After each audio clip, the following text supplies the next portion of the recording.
start talking shit, you walk into another trap.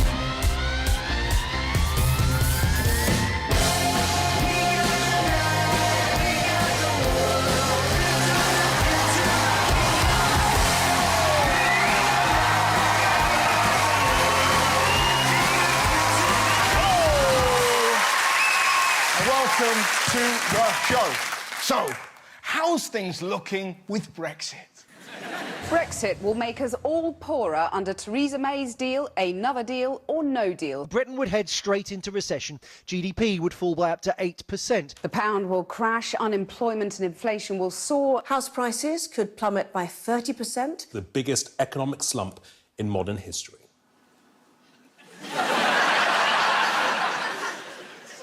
If you're happy and you know it, clap your hands. We're fucked. We're fucked! Under Theresa's deal, we'll be 100 billion worse off a year. No deal, it could be 140 billion. What a choice! It's like they're going, would you like your balls slammed in the fridge? Or the car? Fridge or car? Fridge or car? Whatever we choose is bad. It's like when a mum goes, do you think my baby's pretty? Say no, you're insensitive. Say yes, you're a pedo. Now, what amazes me, whenever you talk about how bad it's going to be, it just gets dismissed like this. We've had endless scare stories about Project Fear. Project Fear. Project Fear. Project Fear. Project Fear. Project Fear on steroids. If we're going to talk about fear-mongering, what about all the ridiculous lies the British press have been spewing about the EU for years? EU says British yoghurt to be renamed fermented milk pudding. Oh, bollocks. The EU is forcing cows to wear nappies. What? Coming over here putting Daisy in Pampers? Right? There's more. The EU is responsible for your hay fever. Release the pollen, Gunter. Soon they will have teary eyes. This one is just insane. EU tells women to hand in worn-out sex toys. Come out with a dildo above your head. Oh, God. Oh, no. She's turning a weapon on herself. You'll never take my rabbit!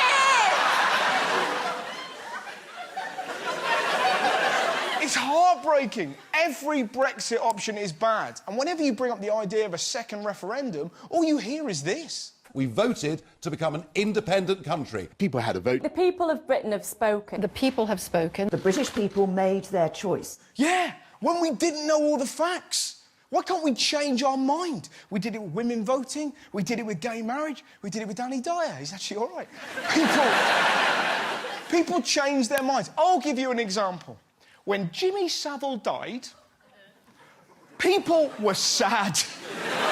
Some of us did 5 minutes on national TV praising him, including the line, "Thanks for the memories, Jim." I don't feel like that anymore! And don't get me started on Rolf Harris! The point I'm making, when the facts change, so do we. And to be honest, some of us can't even understand the facts. 1 in 7 adults have a reading age of 11. Or as they say, reading age. We should never have been asked about the EU in the first place. It's insane. 11-year-olds don't know about politics. When I was 11, I sellotaped my arse to see if I could fart out of my mouth.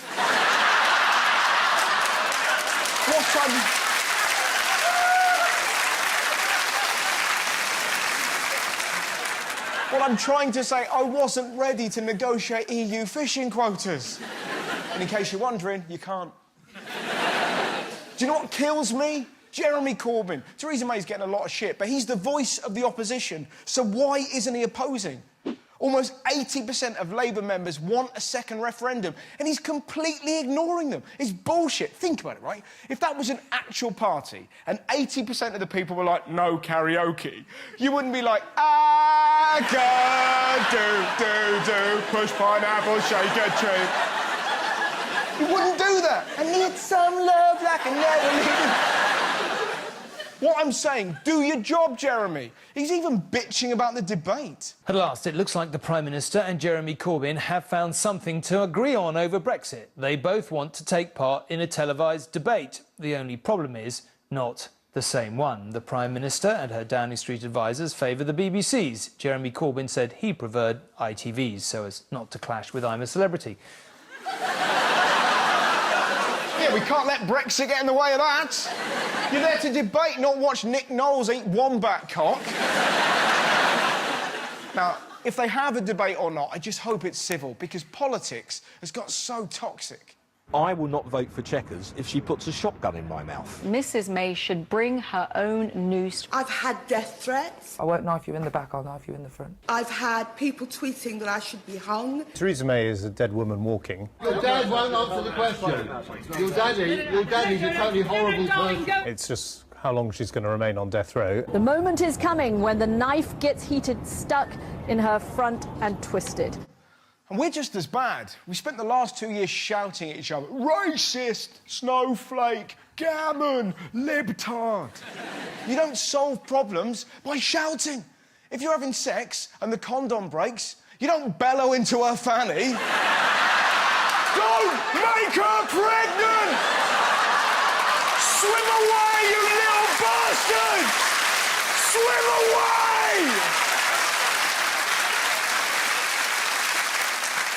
I'm so fed up with Brexit. It's all over the news. It's even ruining local news. That's not what it's for. I want to return to the glory days when all they spoke about was shit like this. Fruit burglars have hit around a dozen gardens and orchards in 5 villages. Glasgow's Magic Circle is appealing for new members. How do you know whether it's a tights or a no tights day?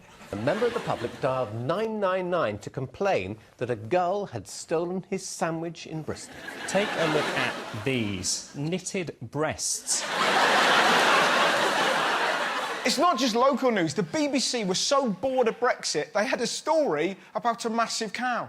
Knickers is the cow's name. Now, like many of the cows there, he was destined for the abattoir. But when his owner tried to sell him at auction, the meat processors said they couldn't take him as he's just too big. That is a big cow. He doesn't moo. He fucking roars. He's massive. He shouldn't be called Knickers. He should be called Spanks. Tell you what, let's see the EU put a nappy on that. Now, my favourite thing about this story is definitely the way the Independent explained how much he weighed, right? He's 2,800 pounds, or as they put it, 14.5 Danny DeVito. How brilliant is that? When did he become a unit of measurement? I hope this takes off, just Attenborough. Here we see the blue whale, almost 4,000 times the size of Danny DeVito. Just your mum at Christmas. Oh, I've had a big Christmas. I put on half a DeVito. Your dad did a Schwarzenegger in the toilet. Now, talking of big beasts, did anyone watch the boxing? Tyson Fury returned to the top of world boxing last night. He survived 2 knockdowns to claim a draw with WBC heavyweight champion Deontay Wilder. Self-styled Gypsy King from Preston outboxed his opponent for much of the match, but he was knocked down twice. The knockdown in the 12th round, I still don't know how he got up. Same here. Did you see the punch? Look at that. He hit him so hard, Ollie Murs thought there was a terror attack. Apparently, he hit him with the power of 18 Danny DeVitos.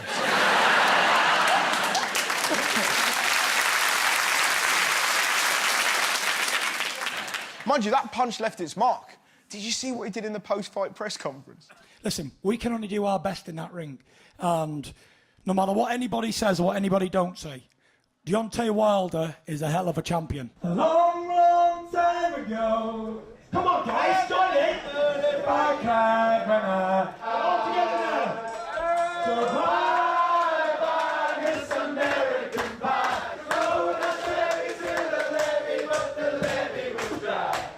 And good old boys are drinking whiskey and rye.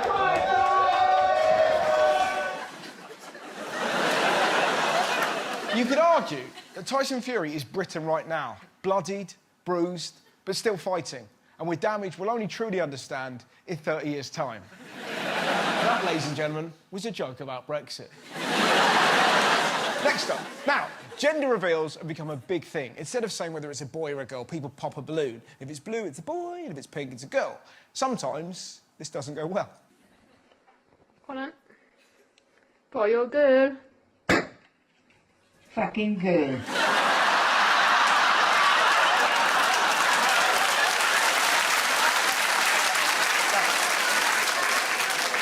Sometimes it can affect an innocent bystander. Right, that's the pitch.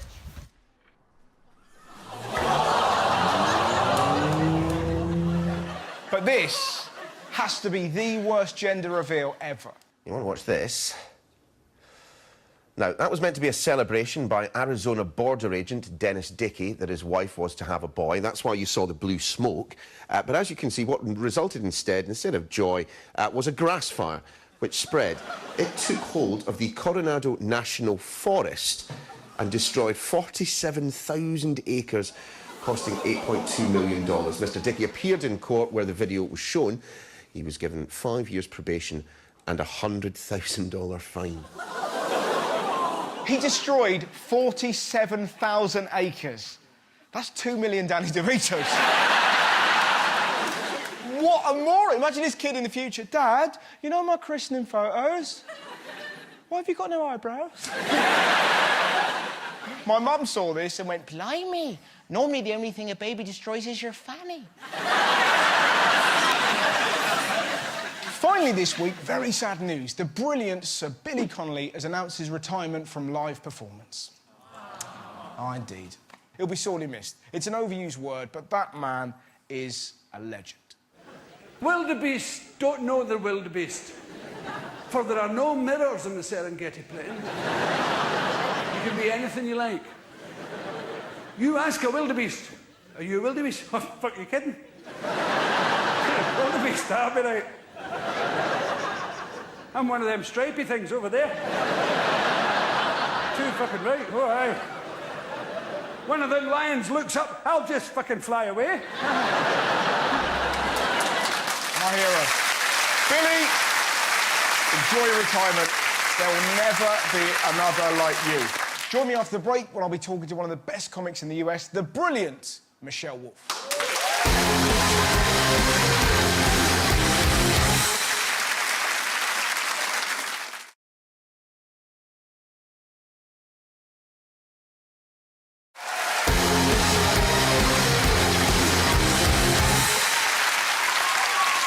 Welcome back. Now, technology is amazing. Sat-navs, the internet. We live in a world where cars heat our bums. You're driving to Scunthorpe, my arse is in Ibiza. And yet, every time you open a paper, you read shrieking headlines like this. Robots to replace humans in all work within 120 years! Who cares? A, in 120 years, you'll be dead. And B, nobody in this country likes their job. We're British. What's the American dream? If I work hard, I can be anyone. British dream? Lying. If I hit snooze, I can get 15 minutes of naughty sleep. Every one of you has put in an Oscar-winning performance to get a day off work. I can't come in today. My grandfather has died. Yes, my third grandfather. You're very kind. This could be amazing. If robots are working for us, think of all the shit we won't have to put up with in the office. No bosses, no rotas, no team bonding, no more having to buy cakes because it's your birthday. When did that become a rule? It's your special day and you have to give people you don't like treats. And they're never grateful. Is it vegan? Is it gluten-free? Is it fair trade? It's a fucking cake, Sharon. And I don't want to be rude, but you're clearly familiar. And I know there'll be people going, actually, I really love my job, it defines me. And you're like, you're going to be dead. But if by some miracle you live until you're 160, think about it. You like your job now. Think how amazing the world's going to be in 120 years' time. There'll be, I don't know, teleportation, mini David Attenboroughs. Flying bacon sandwiches. What I'm trying to say, surely that's better than admin. Like, anyone's going to be in 2138. I like jetpacks, but this hole punch isn't going to empty itself. We won't even have hole punches in the future. You'll have a little robot that jumps on your desk and just goes, huh. And yes, that's going to take some getting used to. I've got it. Yeah.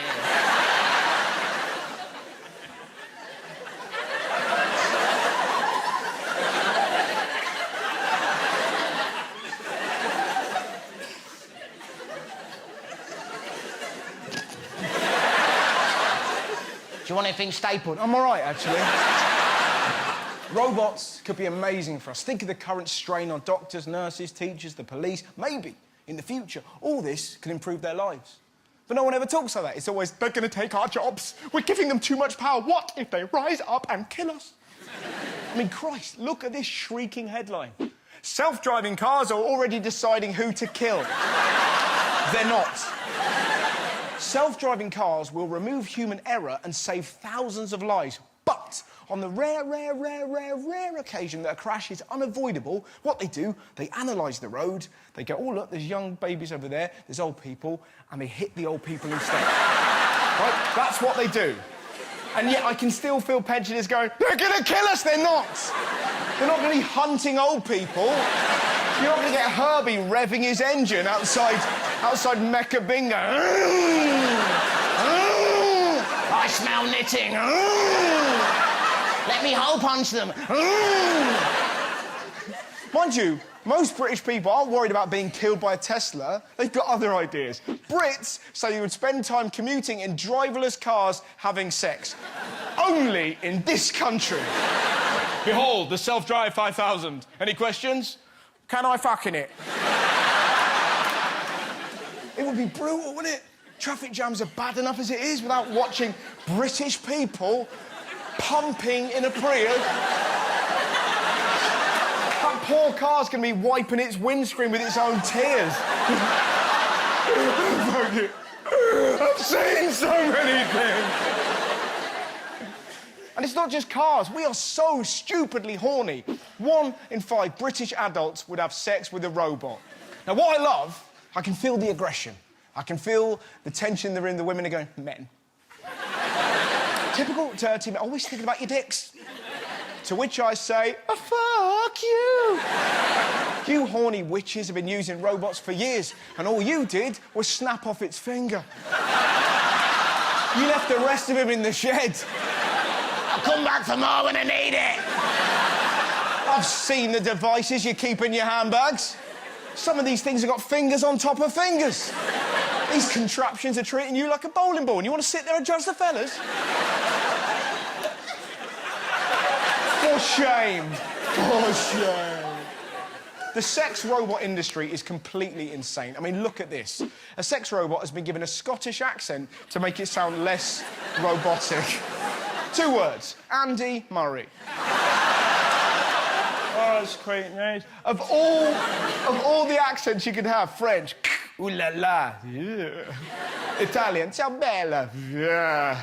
Fucking do me! All like that. Right. Now, what I'm trying to say, we shouldn't be afraid of automation, and we can do greater things with robots than shag them. And yet, we never see these stories in the mainstream press. I mean, did you know we already have a bee drone that can pollinate flowers when real bees can't?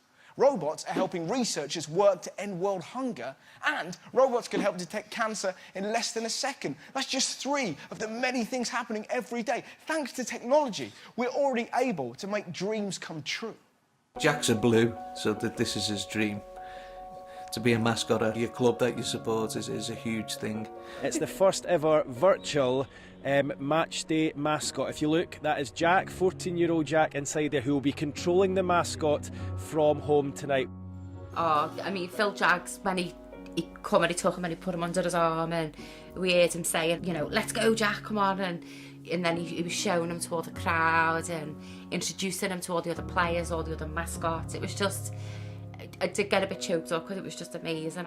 And that is the virtual mascot experience that 14-year-old Jack McLinden will be now seeing at his home in Walton. That somebody's saying Jack as Jack and not Jack as the boy in the wheelchair or Jack the boy with the oxygen. Seeing Jack as a boy. And that is just everything to us.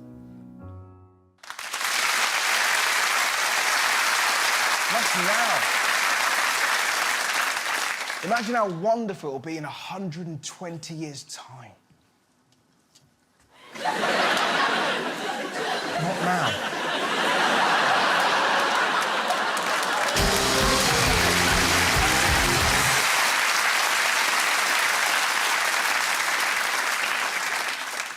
Now it's time for some playground politics. This week, I asked the children of the world what makes them happy. I see a snake get in one bite a pig. You saw a snake eat a pig in one bite, and that was your perfect day? Yes.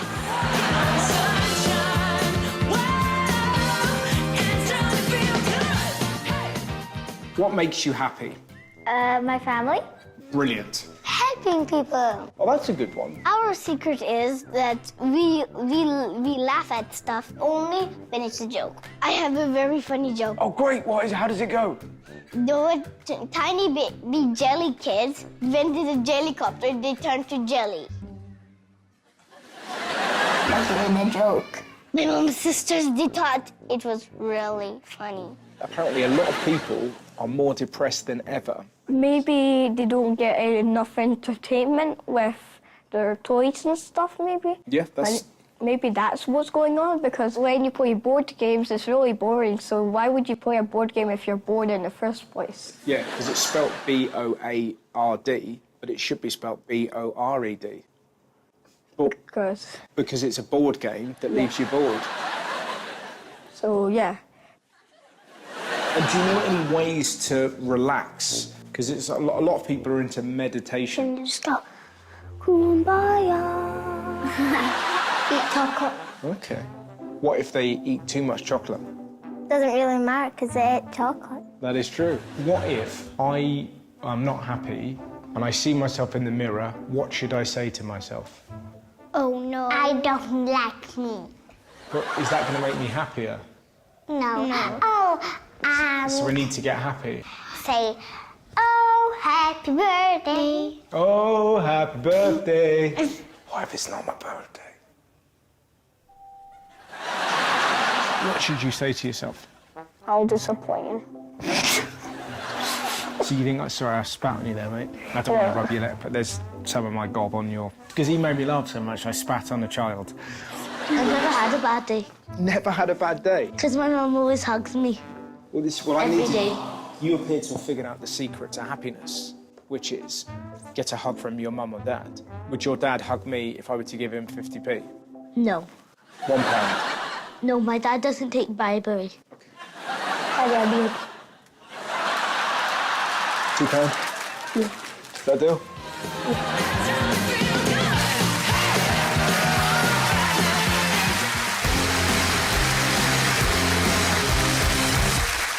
Now it's time for my special guest. Tonight's guest is one of my favourite comedians. She caused a global sensation after she delivered an incredible set at the Correspondents' Dinner attacking Trump and his White House. Here we are, the White House Correspondents' Dinner. Like a porn star says when she's about to have sex with a Trump. Let's get this over with.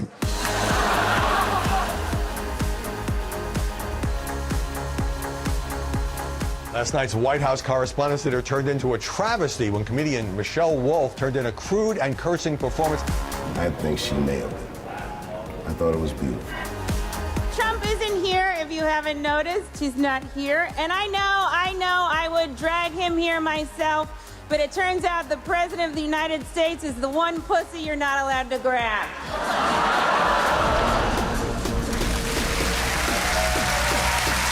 Please welcome the hilarious Michelle Wolf!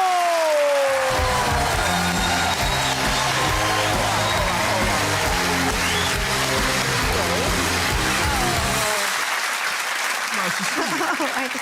I curtsied. Yeah, it was lovely. Did you do that because you were in England? And you Yeah. I was like, this is what you do, right? Yeah.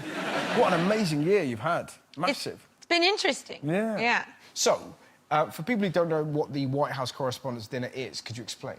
So the press room that you see, if you ever watched a press briefings, all the reporters in there are part of the White House Correspondents Association. So they have a dinner every year that they call Nerd Prom, where they all go, they let down their non-existent hair, and they eat dinner, and like there's a comedian that comes up whose sole job is to roast the president and the people there. That is the job they are hired to do, and then that's it. Yeah. And now, because of your fine performance, that does not happen. Yeah. I will also say the only, like, Trump hasn't gone to the Correspondents' Dinner the 2 years he's been in office. Yeah. The only other time a president missed the Correspondents' Dinner was when Ronald Reagan, and he had just gotten shot, and he called in from the hospital. Really? And yet So Trump- when I say Trump's a pussy, I mean, he's a pussy. What's fascinating about that is that you could argue that when Obama roasted Trump, that's kind of what led to a lot of this. That's what a lot of people say. Yeah. Well, it was the same year Seth Meyers did it. Yeah. And they say between the two of them, they really got him to run. Well, we had Richard Branson on the show, and apparently Trump showed Branson, apropos of nothing, like a list of the 12 people he was going to get even with. And that was like a year before. Who else is on the list? Well, this is it. But it's that bizarre thing of, like, there's these two billionaires, and he's like, that's my list of all the people I'm going to get when I'm big. And he's like, what the fuck is wrong with you? You said it was deeply unsettling. Wow. And that's crazy because you're a billionaire. Yeah. Just have them killed. Yeah. Way to get them. Yeah. Just buy an island like Richard Branson, But you know- invite them over, and then they get lost. What's it like being in the middle of a global news shitstorm? Because your set was so great. Thank you. I think universally beloved. Yeah. I think everyone loved it. Yeah. Yeah. Anyone with a brain loved it. Yeah. But a lot of people without brains, not so keen. People really got creative in some of the ways they kind of went after me. Why, what did they say? There's this one alt-right group that they wrote that they made a fake news article that I had been pled guilty to bestiality. Which I have to give them a lot of credit on this. First of all, they looked up all this personal information about it, put it in like my hometown newspaper, which is like a newspaper that like goes out to like 3,000 people, and had all these facts about like where I went to school. But the most interesting part about it is that after pleading guilty, I was only fined $1,500. And I was like, well, if you're gonna fuck a dog, that's not that much. Less here. And what's... That is an excellent joke about dog fucking and currency. Yeah. What I found... But this is the phenomenal thing about fake news, is I know you, and yet I looked at that and was like, does she fuck dogs? Like that. Well, that's the horrible thing. I was like, I don't think she... I know she's got a high-pitched voice, but Yeah. I don't... Maybe it was just an accident. Maybe I started talking and then all these dogs came around and I was like, what are we going to do with all these dogs? Fuck them. What? Well, how did that... Like, is it just hilarious, or do people obviously think it's ridiculous? Well, I think what... Or did you feel like you had to, if you're walking around in New York and you saw somebody walking a dog, did you have to go, hey? Do you know what I mean? Well, yesterday, I was in line at TSA to fly over here, and a bomb dog sniffed my crotch. And I was like, still got it.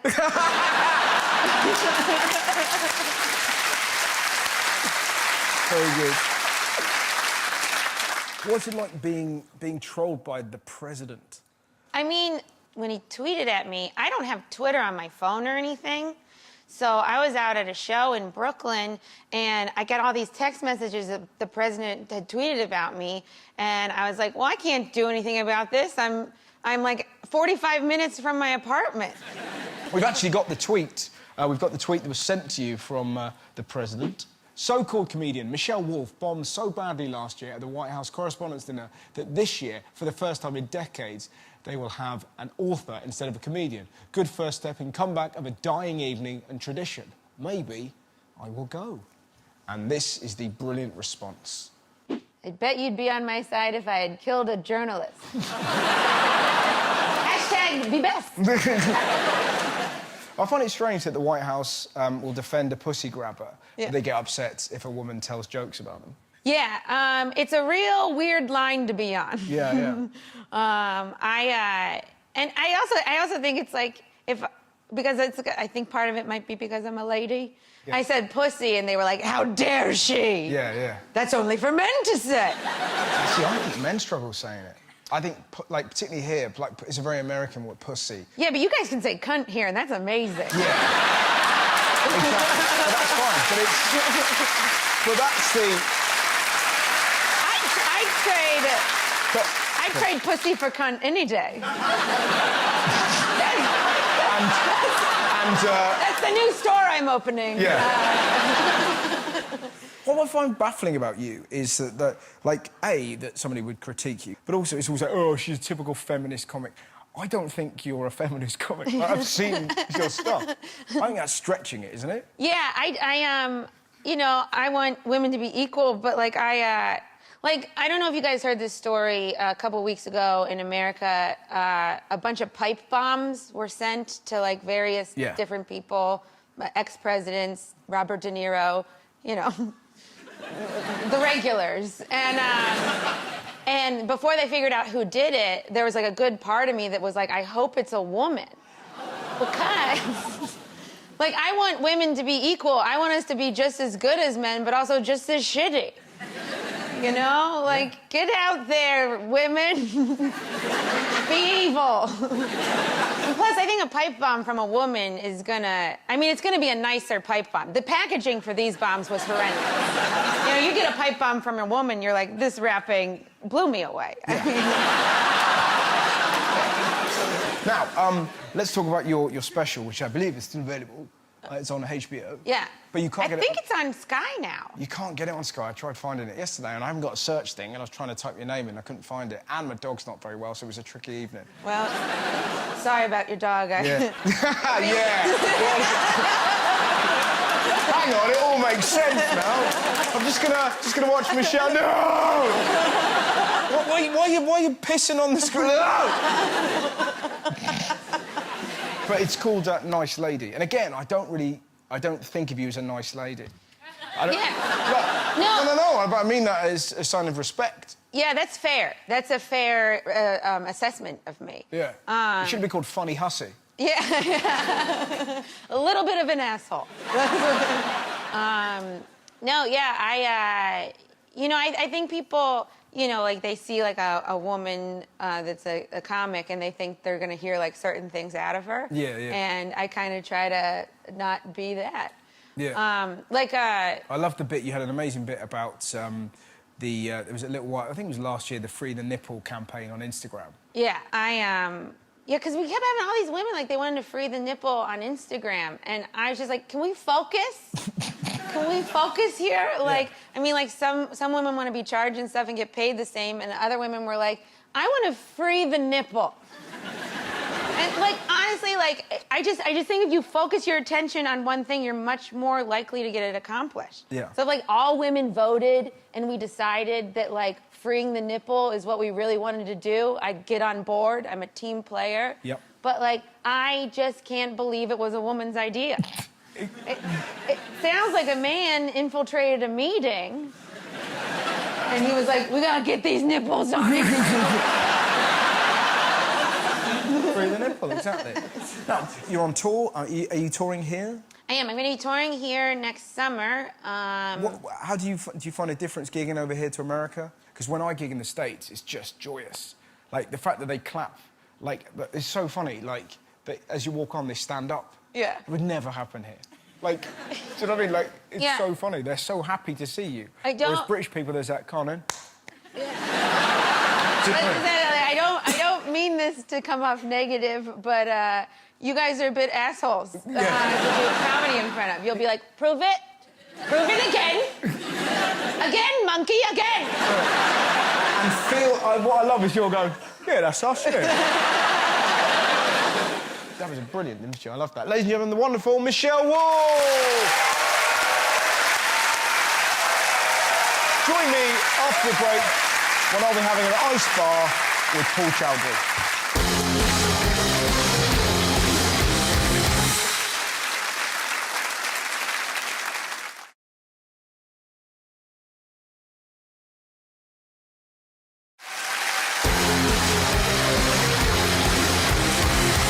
Welcome back. Now, it's time for Live Forever, where I get a comedian mate of mine to help conquer my fear of death. Last week, me and Paul Chowdhury did cryotherapy, and it did not go well for me. I screamed a lot. So, I wanted another crack at this, and this week we did an ice bath.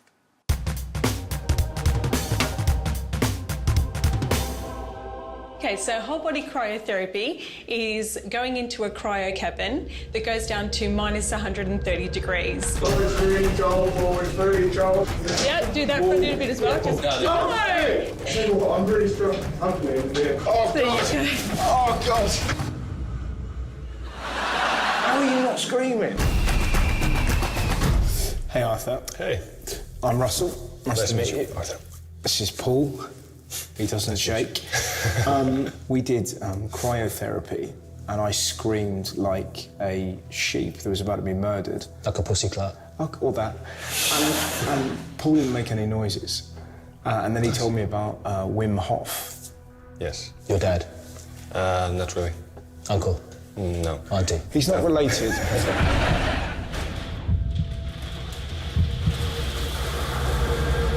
Who is Wim Hof, for the people at home that may not know?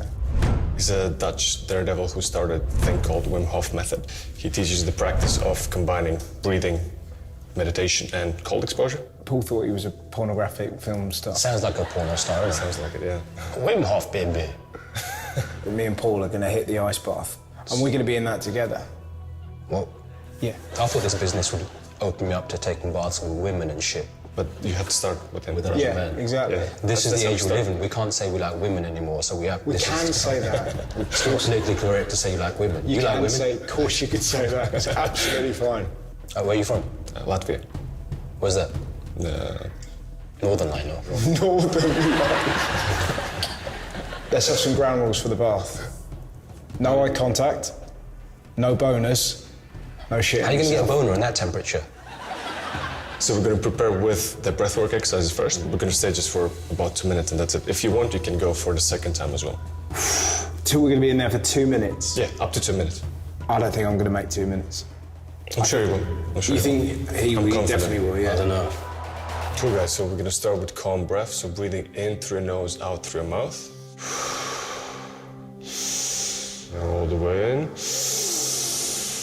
And let go. And you feel relaxed? Yeah, I feel all right. Paul, how'd you feel? I was going to have a nap. I think as soon as you feel ice on the tip of your penis, you're going to be awake. Am I going dick first? It's always been your way.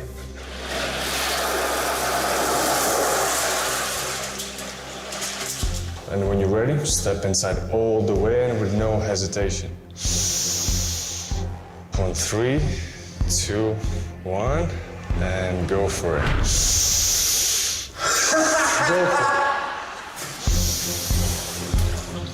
All the way and go, go, go, go. Exhale.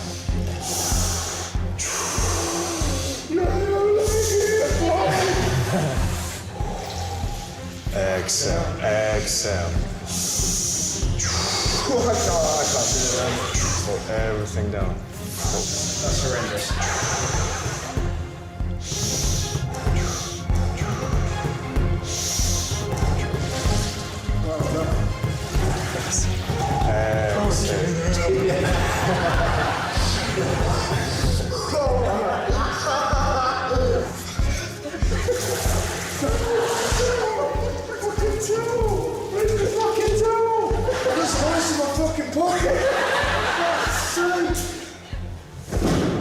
Go again. All the way. Fucking. All the way. Step inside. Get in.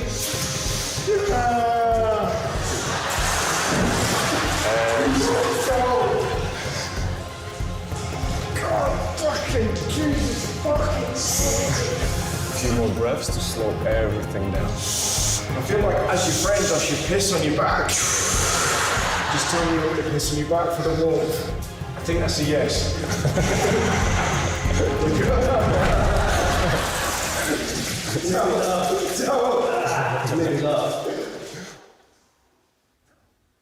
It's quite calm now, isn't it?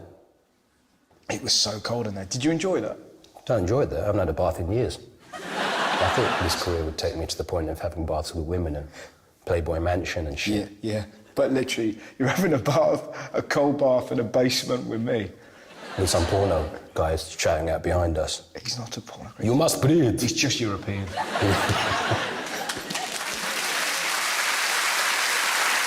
cold. Oh, man. So cold. So cold. Now, finally, it's time for good deeds. And what a joy it is to introduce you to Brian. He's a great-grandfather. He's 82, and he is Britain's oldest takeaway driver. I'm Brian, and I'm 82, and I'm the oldest delivery driver in Great Britain, unless someone can prove otherwise.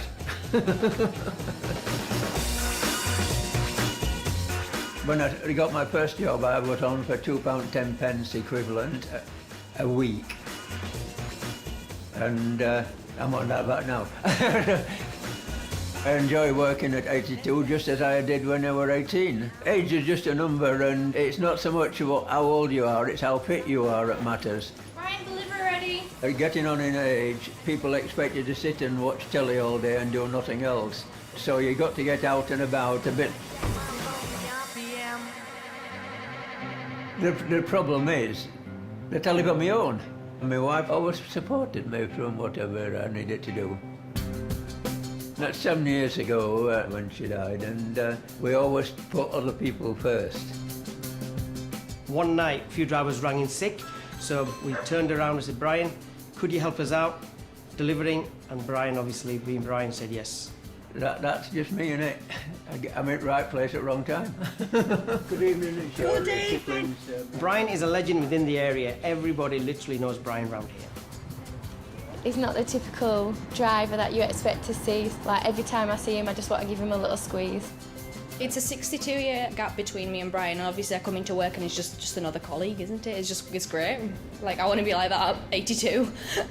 I put Brian forward to the Takeaway Awards this year, and Brian was shortlisted from 35,000 to the last 5. The winner is Brian. Loving his winner.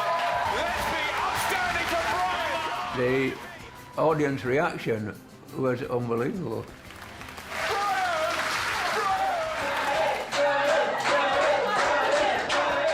As an 82-year-old, I'd like to say that I'm happy with my life, and you too could be happy with your life if you do the best for everybody and yourself as well.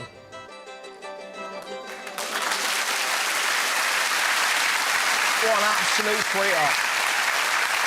Well, dude, thanks so much for watching the show. Good night, my friends. Good night.